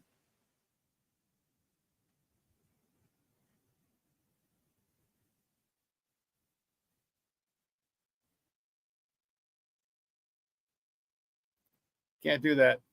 Can't do that, Cornelius. After watching Dalvin clips, Genty's a better back than Bijan right now, and he was considered a can't-miss back.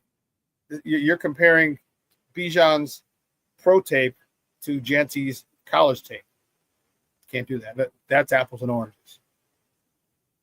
That's apples and oranges. Again, I'm not shitting on Genty. I'm not, folks. I'm not. I think the kid is super talented. I'm just not on the hype train. I don't feel he's as great as everybody thinks he is. When you're playing Utah State, you're playing. Let me just pull up.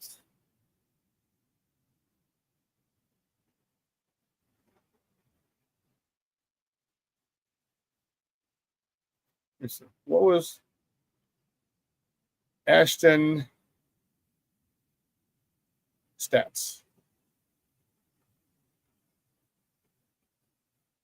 There we go. Game logs.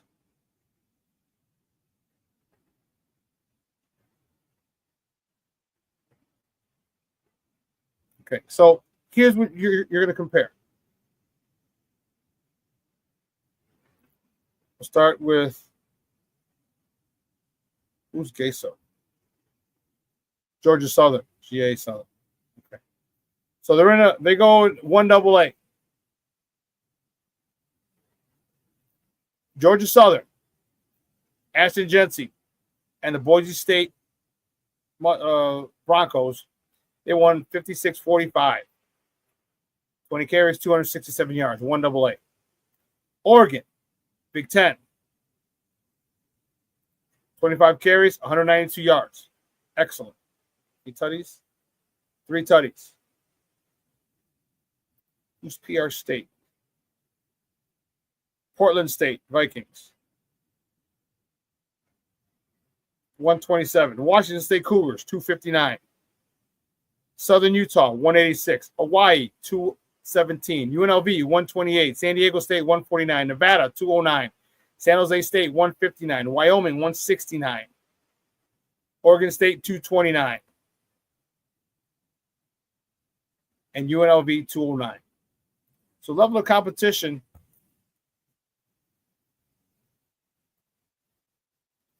Yeah. That's funny.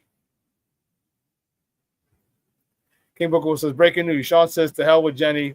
News at 11. That's how some clowns will say that. That's what you said. Yeah. I'm telling you, I'm impressed. The kid can play.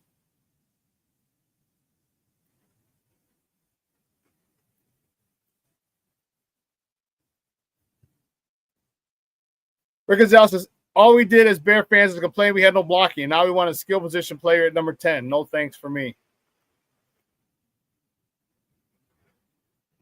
Go look at some Omarion Hampton highlights.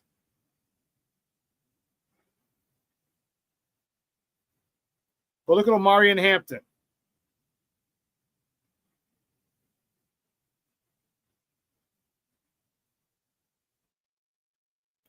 30. His Penn State number, Cornelius, 30 carries, 104 yards. Took him 30 carries to get 100 yards against Penn State. That's a top defense. Oregon was a top defense. He had good numbers against Oregon. Can't take away from him. I'm not going to say he didn't have, and all the competition was trash. It's not. Against Oregon, the number 2 team in the country, they're number 7 at the time. He busted him for $192.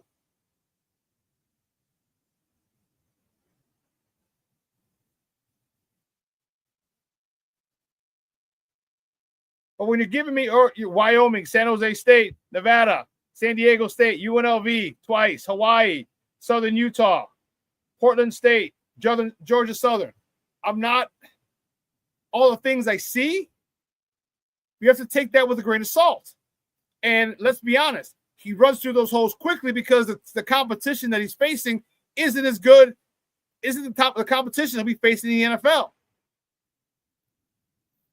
Again, I'm not saying Janty's not good. I'm not saying that. I'm saying be realistic. When you're saying he looks quick, guess what? He's quicker to those guys. He's able to get through the hole quickly to those guys because their talent level isn't that great. He's not running up against SEC defenses. He's not running up against Big Ten defenses. He had one game against a Big Ten defense, Oregon, and he shredded them. 25 for 192.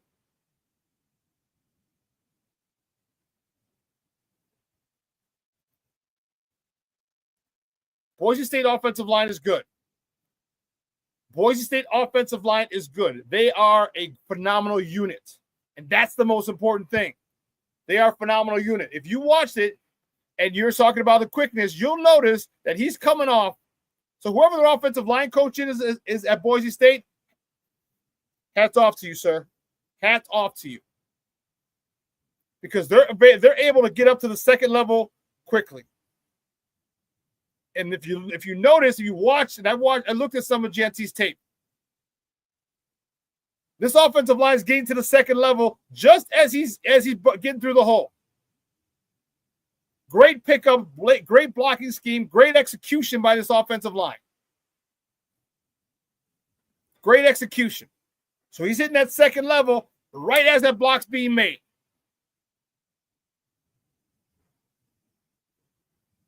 So don't diss the Boise State offensive line. Don't diss them. They're a quality line. Now, individually, the parts might not be NFL material. One of them or two of them got to be. But the sum is greater than the parts. And that's what an offensive line should be. The sum should be greater than the parts, and that's exactly what Boise State has. They have a really good offensive line.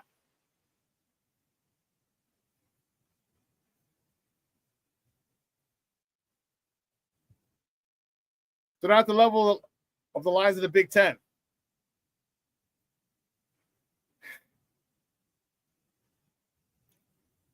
I would say there's not enough games against teams with the Big Ten because it looks great when you're playing against 1AA teams. That offensive line looks great. That offensive line looks great against Georgia Southern. That offensive line looks great against San Jose State. That offensive line looks great against Nevada. That offensive line looks great against Utah State. You put them up against, what if they're up against LSU? What if they're up against Michigan? How does that offensive line do up against Mason Graham and Kenneth Grant?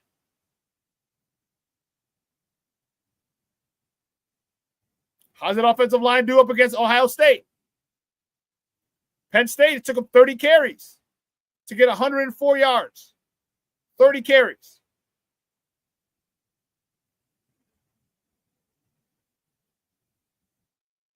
We will agree to disagree. I hope the Bears don't, but we'll see. The difference between him and Barry's doing it in the Big 12. Those are guys who are playing on Sunday. Not a lot of guys played on Sunday from Wyoming, San Jose State, Nevada, San Diego State, UNLV twice, Hawaii, Utah State, Portland State, Georgia Southern. Not a lot of guys are playing on Sunday from those squads. You're in the Big 12 like Barry was, there are guys playing on, a lot of guys playing on Sunday. Again, the kid is good. I am not denying his talent.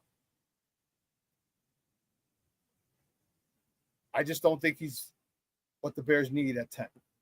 He's not that special to me. In my eyes, he's not that special.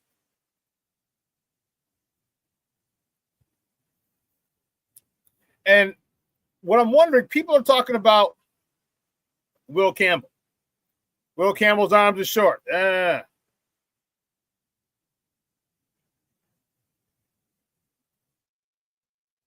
He didn't have a problem at LSU.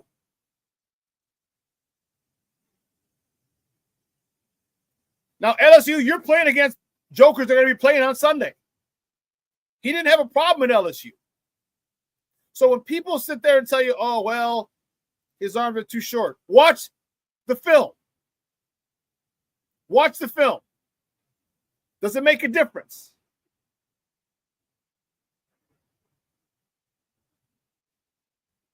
Are these guys who are going to be playing and getting drafted and playing on Sundays, are these guys getting by Will Campbell? Nope.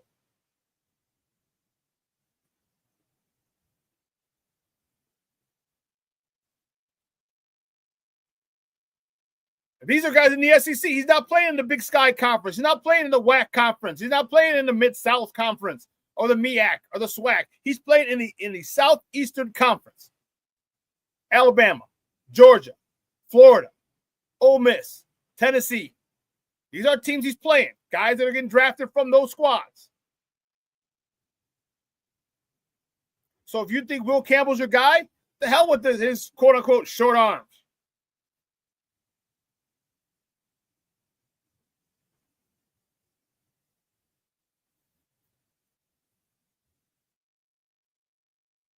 Cornelius says, what other back is being mentioned as a top 10 pick beside Jency? Right now, no, none. None. But that doesn't mean he's going to be a great running back in the NFL.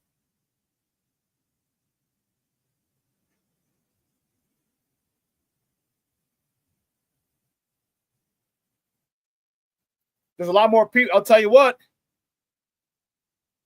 There's a lot more people who are putting Omarion Hampton ahead of Jency now, a lot more. They're looking at his size, his ability. Same thing. I'm telling you, a lot more analysts and scouts are looking at Omarion Hampton as a better running back, a better prospect than Jency. Again, it doesn't mean I think Jency sucks. It doesn't mean that at all. The kid could be really good.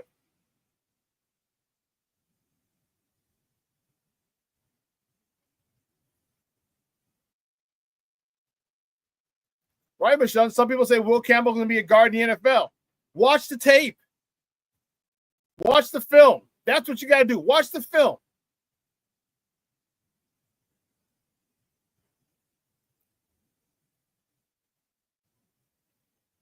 You know, but people measure stuff and like, well, he's only such and such. His arms are an inch shorter than we want him. And his arms are an inch shorter than you want? Well, Ashton Gentry's 3 inches shorter than you want as a running back. If we're going to go by numbers, what do you do with Ashton Gentry? You watch the film, don't you?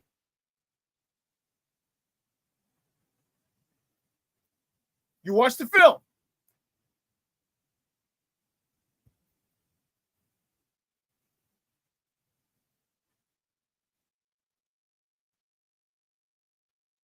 So I'm okay. Give me an offensive lineman. Because give me a back. Quinshon Judkins, Cornelius says, I'd take ahead of Hampton. We'll disagree on that one. Quinshon Judkins is a stud. I'd take Hampton first, ahead of him. But either one of those guys, put it this way, I wouldn't be complaining at all if we got either one of those two. I would not. See, people think. Here's the problem, especially on social media. Not you guys, because you guys are very respectful and we can agree to disagree like adults. People think that if you don't agree with their statement, they come at you and they call you a clown. And they want a name call. My question to you is this. Let me ask you a question. If you had a chance to get Walter Payton, okay? If you had a chance to get Walter Payton and you didn't because he was gone before you got there, or you traded back or whatever, he wasn't, and you ended up with Marshall Faulk, how upset would you be?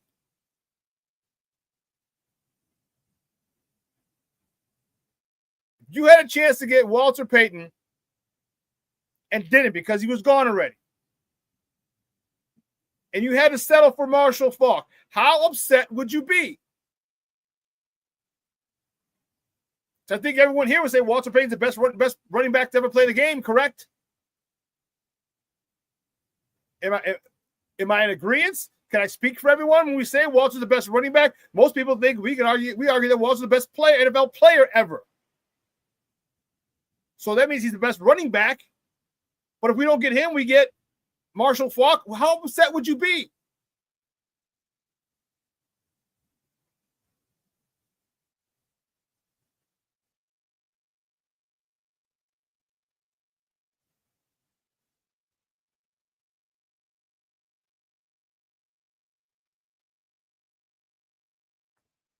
Faulk could not hold Peyton's jock. But I'm asking you, what can't Marshall Faulk do?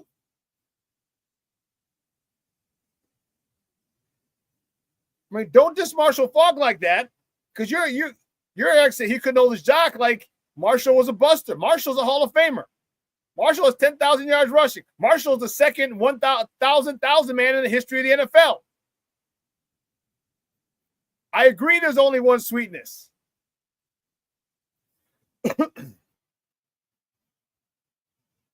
I agree. But would you be upset? No one's answering my question. How upset would you be if you ended up with Marshall Faulk? Marshall Faulk was... Dude, Marshall Faulk, Rick, you never saw Marshall Faulk pick up linebackers coming in that hole. Marshall Faulk would stonewall linebackers. Marshall Faulk was the complete back. He was literally the heart and soul of that greatest show on turf.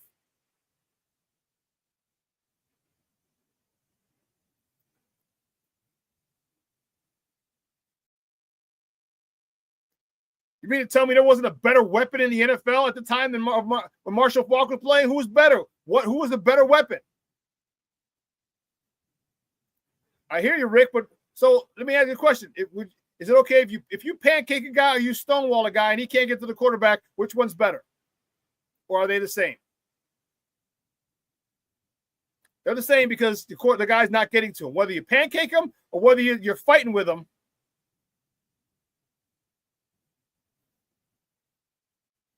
but you're not answering my question, Rick. Would you be upset if we had to settle for Marshall Faulk?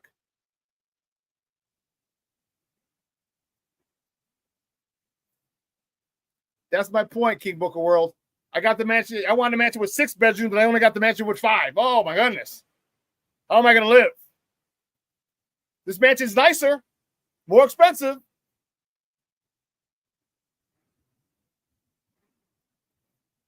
But that's what I'm saying.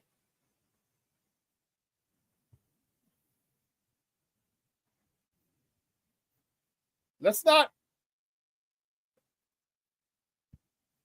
Because there's so many good. I'm telling you, if there were 3 running backs in this draft that were worth the damn, Cornelius, you and I would probably be on the same page. We'd be a lot closer than we are now. We're on opposite sides of the fence. If there were only 3,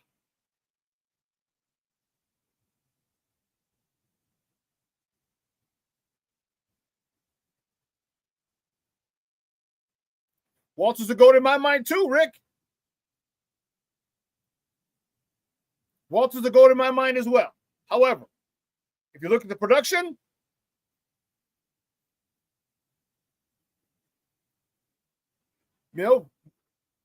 Marshall Faulk can do it all, just like Peyton.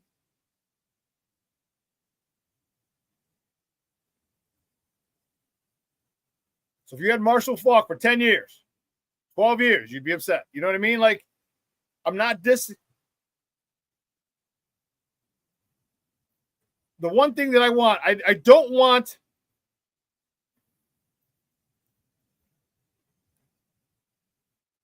I need the Bears to understand you build inside out. Now, if you're comfortable, see, now here's where you got to feel here's where you have to try and understand what Ryan Poles feels. Do him and Ben Johnson feel that their offensive line is set? You got Doug Kramer, center guard. Right? You got who's the center last year? Not Coleman. Coleman Shelton. There you go. Center guard. Okay, you got those. Who's your tackle that you got? Who's your swing tackle? If you think that your offensive line, your starters are set and your backups can suffice, then I can see why he would do that. Maybe think about Genty.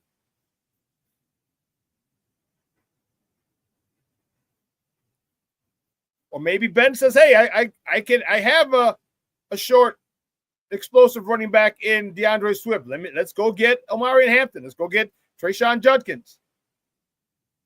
Give me a bigger back, a more powerful back." Let's not get it twisted. Ben Johnson can have a lot of say in his pick.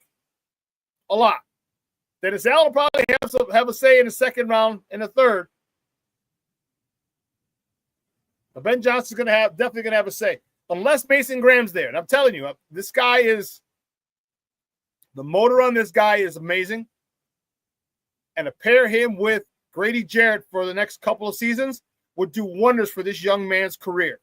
Remember when I talked about coaching? Remember when I said the most important coaching you get whenever you step up a level is your first year? Imagine the coaching you get plus playing next to this guy. That would be amazing.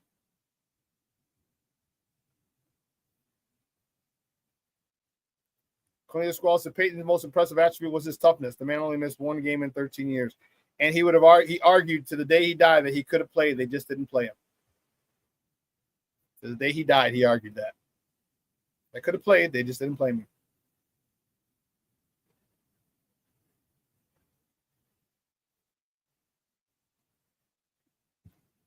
But Shorty says, I could jive with Judkins too. Speed is all I want. Hey, him and Omarion Hampton, I'm telling you, go watch Omarion Hampton. So I said there's so many running backs. There's a good number of them. I don't need one at 10. So I can get a stud at another position at 10 and then come back and get a stud running back later in the draft.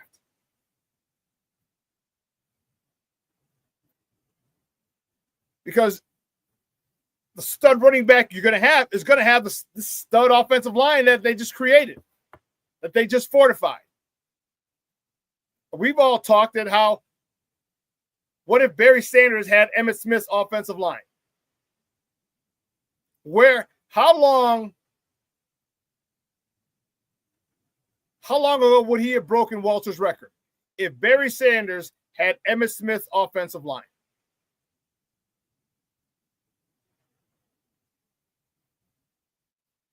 Junior says, I do feel Poles wants Genty.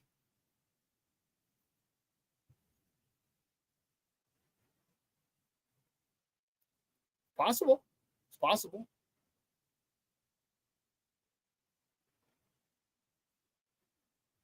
Shorty says he likes Hampton, but he's fourth on my list. Okay.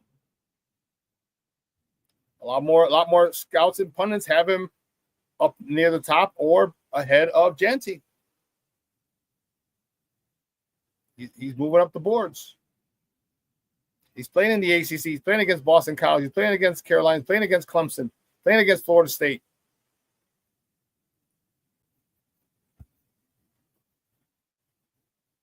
You know what I mean? It's like, it's not.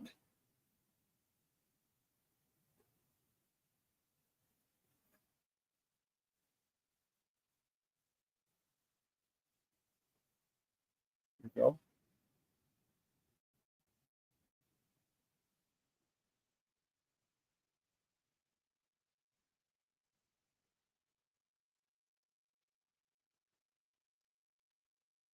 All right, Omarion Hampton. Let's look at stats. Let's look at stats. Minnesota, 129 yards. I don't know who CLT is. Oh, Charlotte. He didn't play against Charlotte or whatever. He only had 77 yards. North Carolina Central. He went crazy. 210. James Madison, 139. Duke, 103. Pitt, 106. Georgia Tech, 137. Virginia, 105. Florida State, 172. Wake Forest, 244. North Carolina State, 185.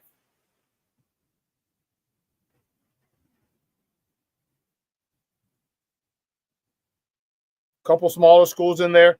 North Carolina Central, he had 210. James Madison, 139. Duke, although they are D1 power, they are the Power 5. They're not a football program. Actually, Duke beat them 21-20.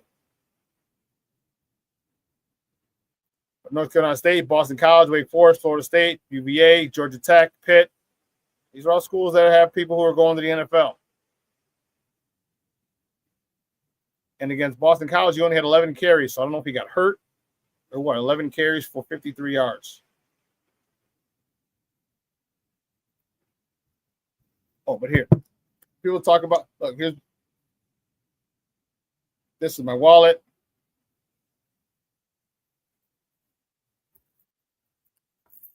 And this is my keys, my key ring.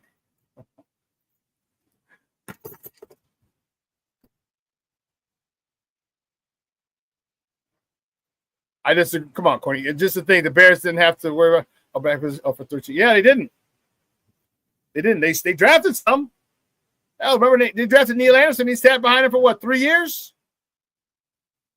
2 or 3 years. Neil Anderson had to wait. He was a special team stud. Only way he can get on the field.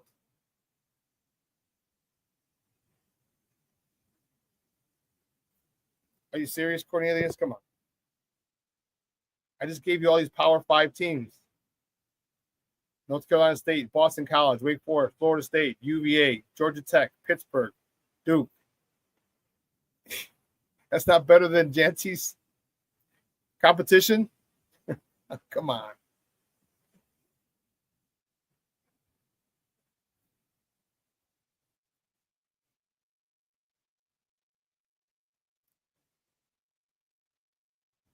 Yeah, understand.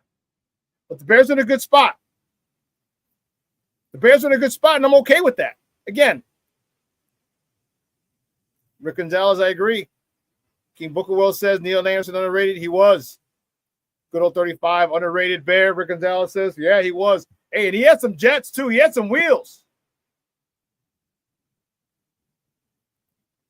Anderson said 2 years. Drafted in 86. Started in 88 because Walter retired in 87. You want them both, Shawn.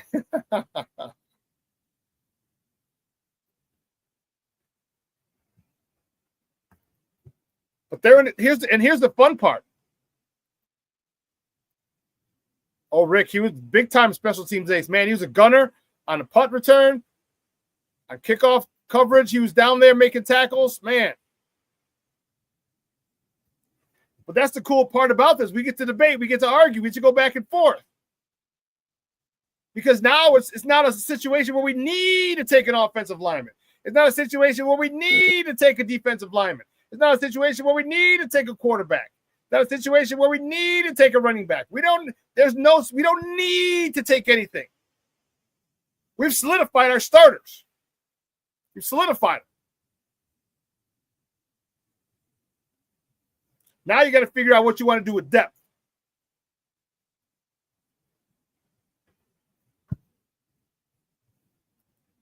Now you got to figure out, okay, what could help this team more? Better depth at running back, better depth at offensive line, better depth at defensive line. What would better help this team? And the reason I say offensive line, because offensive line gets hurt. I don't want one guy getting out. And, man, Cornelius, I never saw Gale Sayers play. Only saw highlights. I can't argue that point. I saw highlights, and unfortunately his career was cut short due to his knee injuries.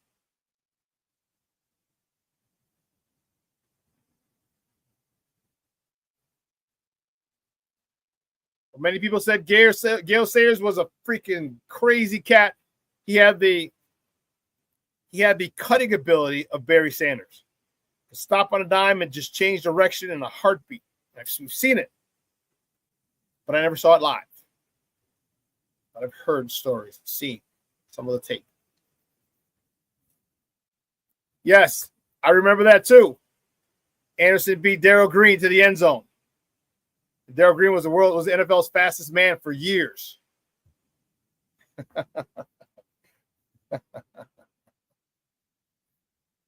But that's the cool part. The Bears, what they did this offseason during free agency, they addressed everything. So their offensive line is set. Their defensive line is set. The wide receivers are set.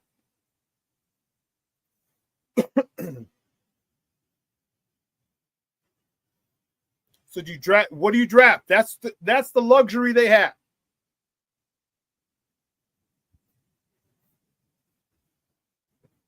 So I think we can all say, I think we can all agree that the Bears upgraded their offensive line and their defensive line. You get Grady Jarrett, I'm telling you, that I cannot believe we still got Grady Jarrett. Cannot believe it. I cannot believe it.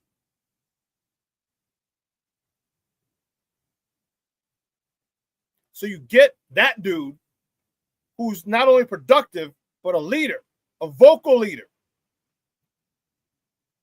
You haven't had a vocal leader in a long time. We haven't had that.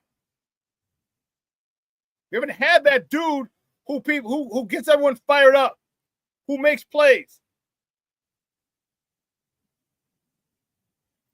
When was the last defensive lineman that we had that someone had a game plan around?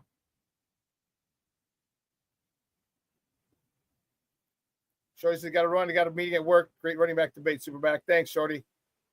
When was the last defensive lineman that we had, people had a game plan around? Because you know you got a game plan around Grady Jarrett. Especially at, okay, third downs, this guy's coming in. We have to make sure he's taken care of. He's accounted for. Who was the last dude that they had to do that? Probably Tommy Harris. You're right, King Booker World. That's where I was going with that. That we're talking back in 2006. They're talking 20 years ago. Maybe Hicks. I could argue. I could rock with that a little bit, Rick. I could rock with that. But back in 2006, Tommy Harris, they damn sure had to know where he was. They damn sure had to know where he was. Sure thing. Hey, I want to really, before we go, we got a few minutes, but I want to say happy birthday to Levette's son, Dunn. Happy 17th birthday, Dunn. May you have a wonderful, wonderful week. Okay, make it a beautiful day. Have a beautiful week. Make sure Mom takes you out to dinner to a nice spot. You're 17 years old. You want a steak. Say, Mom, I want a steak. I got you, Levette. So no, we ain't going to Longhouse. We ain't going to the Longhorn. We're going to Chicago Cut. We're going to Smith and Walensky's. We're going to RPM Steak. From the South Side, we're going to Craples. So, Mommy, I want a steak. Give me a steak, Mama.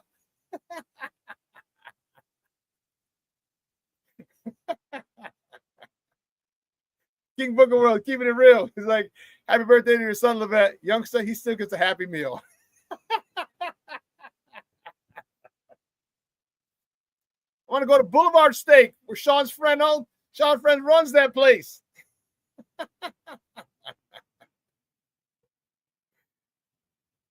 Oh, man. Cornelia Squall said, happy birthday to your son. That's awesome. Junior says, happy birthday to your son as well. Done. Rick Gonzalez, you did not just say Craples. I just did. I did. My buddy wants to go there for steak dinner. I got a cop friend who did a big favor for me. I saw him over the weekend. I'm like, yeah, we're still going. We can go to Craples. We can stay on South Side. If you want, we can. You like Craples, Rick, or you're not a big fan of Craples? Oh, he wants Mexican. Okay. Time to go to get a big piece of carne asada. Rick Gonzalez, that was my first job. Shawn was at Craples Steakhouse in Worth. Shut the front door and get out of here. That's crazy. Dude, 1994, huh, Rick? Dude, that's crazy. Oh, that's hilarious, Rick. That's awesome. That's awesome. Cornelius Squall said, on my 60th birthday, I got 16 White Castles and loved it. That must have run you about, a nickel? 80 cents, huh? That must have run you about 80 cents, huh, Cornelius?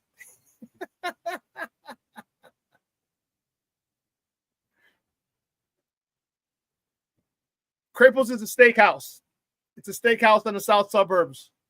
Is it in Worth? Yeah, it's in Worth. It's right next to Oak Lawn. It's in Worth. It's on 111th.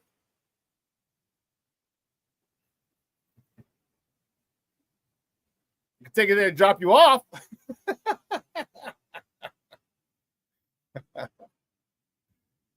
Your dishwasher there, huh? Great steak. Yeah, they are. I've had a steak there. Yeah. But anyway, man, 2 hours is come and gone. I want to thank you guys. This chat was freaking live today. Cornelius was on one. Woo! Loved it. Loved it. I love our conversations. All right. But the bottom line is we're in a good position to draft whoever we feel is going to be an asset to us. All right. We could draft Genty if he's still there. The Raiders are really big on him. That's a lot of people are mocking him to the Raiders. Mock drafted him to the Raiders. They got the quarterback. Now they need a running back. A lot of people are putting him in the Vegas Raiders. All right, we still got the offensive tackles. Kelvin Banks, Membu from Minnesota. All right, Williams from LSU. We got those. If Mason Graham falls, we got something there.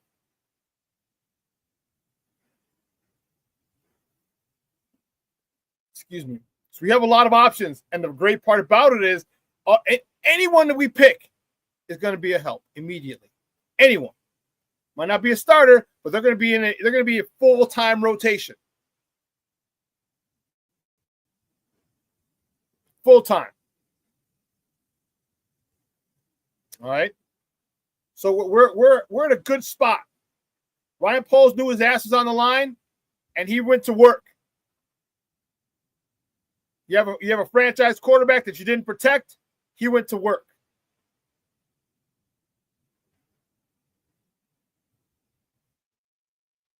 So hats off to you, Mr. Poles, on getting that done. Well, listen, we're going to replay this at 6 tonight.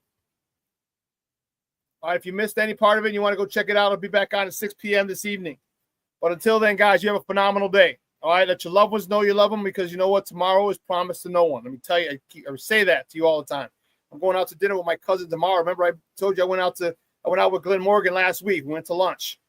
All right, I've even trying to get together, have lunch together. This week, I'm going out with my cousin. I haven't seen her in a while. Make sure let your loved ones know you love them. We're going out tomorrow. Going out to Rosemary's down in West Loop. All right. So for everyone here at Sports Zone Chicago, guys, you have a phenomenal day. It's going to be low to mid 60s. All right. Might be a little rainy. It's supposed to be snowing tomorrow. You guys have a phenomenal day. All right, if you can get out, take a walk, please do that.